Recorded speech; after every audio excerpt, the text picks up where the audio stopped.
Hello everybody, today I made of basic logic gates and I'm going to show you each of them. Let's start right here. The first of all is the Y. As you can see right here, this is Y. This is the single most common thing you will find in redstone builds. If it's on, it's on. If it's off, it's off. Next is the NOT gate. It uses a redstone torch to invert the output. So if it's 0, it's gonna be a 1. If it's 1, then it's gonna invert to 0. Next up is an OR gate. Here, if lever A or lever B are on, then it will be on. That's why it's called an OR gate. Now this is a very small version of this. Now this is an AND gate. This uses 2 NOT gates and now a very small OR gate and then another NOT gate at the end to make an AND gate. So if A and B are on, only then will it be on. Next is the NAND gate. So this is the same, but the NOT gate at the end is not there. So if A and B are on, then it will be an off. Right here, as you can see. Well, here it is. The next up is an OR gate. This uses 2 inputs and duplicates them into an OR gate. an AND gate, and then another OR gate, and connect those inputs into an AND gate and gives it to a redstone lamp, and that's how an XOR gates work. So if A or exclusively B are on, then only will it be on, otherwise it will be nothing, 0.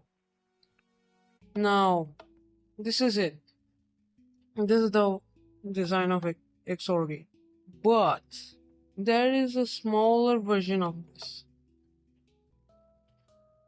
This is the smaller version of this. This uses a block and 2 comparators and redstone repeater. This works exactly like the previous one, just little smaller, as you can see.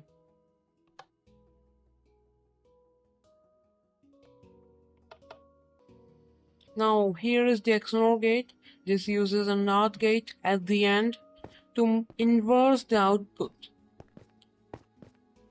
You know what I'm talking about. You understand it if you paid attention back then. Both of them, if exclusively one of them are on, then it will be off. You know it. Okay? That's how each of the basic logic gates work. Okay? Now, if we connect a few of these logic gates, you can make something really cool.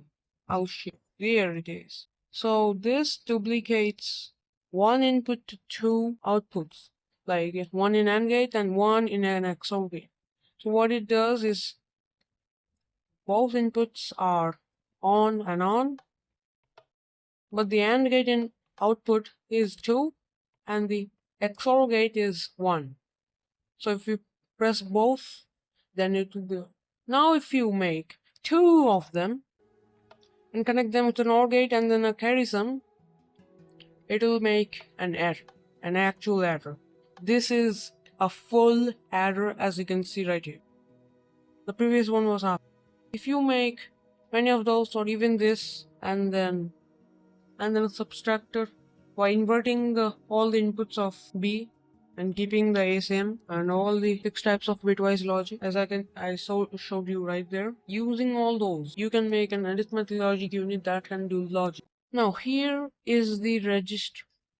A register is a repeater lock. So when I press, look at this. When I press this, nothing happens, but if I press the button, then it changes it. It changes the memory of what is happening. It doesn't do it normally, it takes a button press to do it.